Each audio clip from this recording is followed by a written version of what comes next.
Galera, vamos à correção aí da página 118, né? Pra gente finalizar, a gente está finalizando agora a nossa unidade, né? Essa semana, início dessa semana eu tô passando as médias para vocês, né? Até segunda-feira eu tô fechando essas médias. Então, pra gente finalizar aqui, né? A partir do quinto tema a gente já tá entrando na terceira unidade, certo? Então, finalizamos aqui. Vou fazer essa correção comentada, né? E aí depois vocês me enviam aí, me enviam a foto da correção, beleza? Vamos lá, né? Vamos aqui ver essa questão que a gente viu aqui.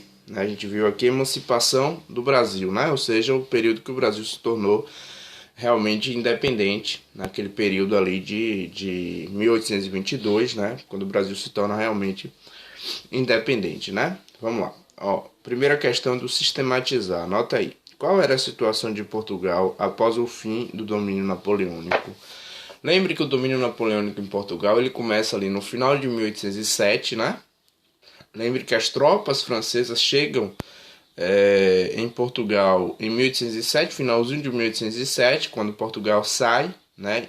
Quando a família real foge para o Brasil, né? Foge ali no finalzinho de 1807, chega aqui no Brasil em 1808, né? Então, em 1807, final de 1807, Portugal é dominado pelos franceses, né? Os franceses que já tinham dominado o país vizinho a Portugal, que era a Espanha, né? Já tinha destronado o rei Dom Fernando, né? Então, inclusive, isso vai influenciar na independência dos países daqui na América, né? Que foi um processo diferente do Brasil, mas isso vai acontecer, né? Então, em 1807 eles chegam lá e eles são expulsos em 1815, né? Então, após a saída de Napoleão, Portugal ele está sem um rei, né? Ele está dominado ele está sem um rei. Ele tem grande parte da sua administração sendo feita pelos ingleses, né? Então isso incomodava demais os portugueses. Então anota aí. Portugal estava sem o seu rei. Portugal estava sem o seu rei. E parte da sua administração e do seu exército era composto, parte da sua administração e do seu exército era composto por ingleses, vírgula, e isso incomodava os portugueses. E isso incomodava os portugueses. Então, anota isso aí, ponto, finaliza, certo? Então, esse era a realidade, né? Os ingleses ali que haviam ajudado a expulsar os franceses junto com os portugueses, faziam parte da administração e também do exército. E isso incomodava demais os portugueses, até porque eles estavam sem um rei, né? E eles a todo momento estavam chamando de volta o rei Dom João VI para voltar para Portugal, né? E ele foi retardando isso ali durante basicamente ali 5, 6 anos, ele ficou retardando essa volta até que em 1821, né, depois da Revolução do Porto, e por medo de perder o trono, ele acaba voltando e deixando aqui o seu filho Dom Pedro I, beleza? Vamos à segunda questão aí. Descreva a Revolução Liberal do Porto, né? Só antes de começar a falar, antes de falar a resposta, né? A Revolução do Porto ela aconteceu em 1820, né? E ela foi uma revolução liberal, como o próprio termo diz, né? Por influência do iluminismo, né? E pregou aí um novo sistema de governo, né? Uma monarquia constitucional, ou seja, aquela monarquia onde o rei ele não domina absoluto, né? Ele não é absoluto, ele como é que eu posso dizer? Ele não tem o poder absoluto, como era o poder antes dele ir para o Brasil. Ele tinha um poder absoluto. Nesse momento ele volta já como rei, né? Lembre que Dom João VI ele sai de Portugal como príncipe regente, mas ele volta como rei. Ele se torna rei.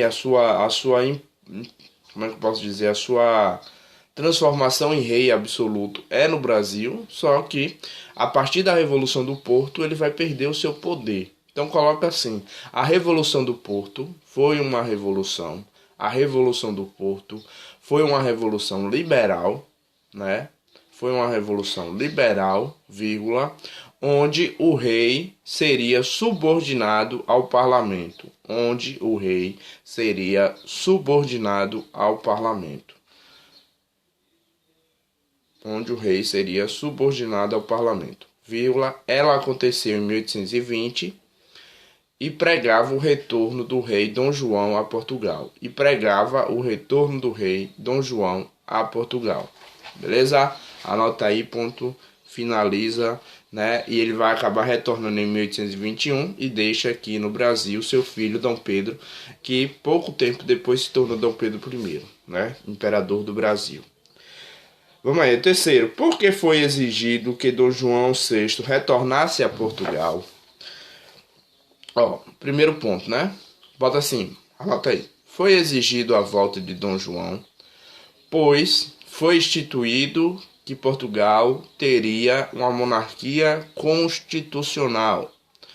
Foi instituído que Portugal teria uma monarquia constitucional. E para isso, precisava de um rei. E para isso, precisava de um rei. Né? Ponto, finaliza aí.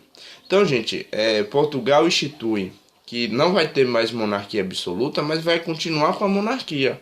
Só que agora é uma monarquia constitucional, né? Mas para continuar uma monarquia, eles precisam de um rei, né? E esse rei não está em Portugal, está no Brasil. Por isso que eles querem a volta de Dom João. E Dom João, logicamente, que a partir da Revolução do Porto, em que existem as mudanças na política de Portugal, ele temendo perder o posto de rei, ele acaba voltando, né, para exercer a sua função de rei constitucional, certo? Um rei que segue uma constituição, né, que segue os preceitos do parlamento, beleza? Vamos aqui à quarta questão. De volta a Portugal, qual era a intenção de Dom João VI e dos portugueses em relação ao Brasil?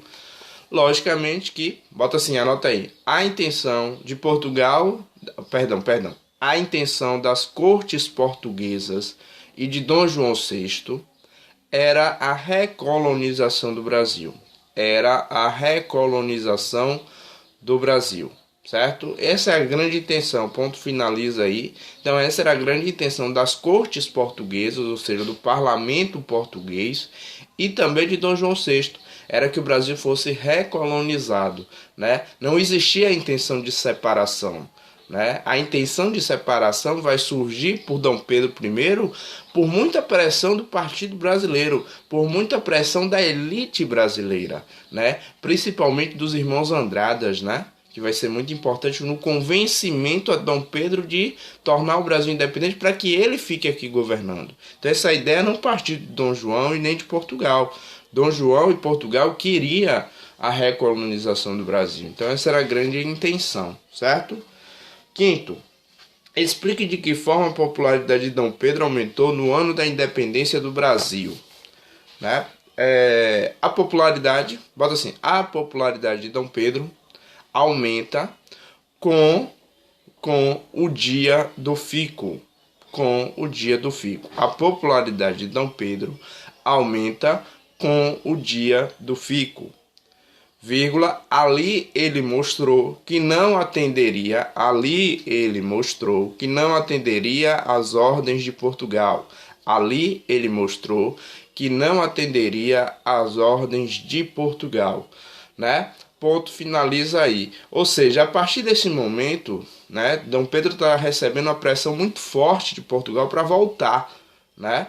Para voltar e essa volta de Dom Pedro seria muito importante, por quê? Porque era uma forma de você recolonizar o Brasil, porque o Brasil não teria um poder aqui, né? Ou seja, ali, naquela tentativa de recolonizar, quando Dom Pedro diz que fica, por muita pressão das elites brasileiras e do Partido Brasileiro, quando ele fala que fica, ali é um momento em que ele ganha uma popularidade muito grande, porque ele está desobedecendo ordens de Portugal. É aí que ele ganha a grande popularidade, beleza? Vamos à questão 6, né? Explique por que o movimento de independência do Brasil difere dos outros movimentos da América. Gente, bota assim, ó.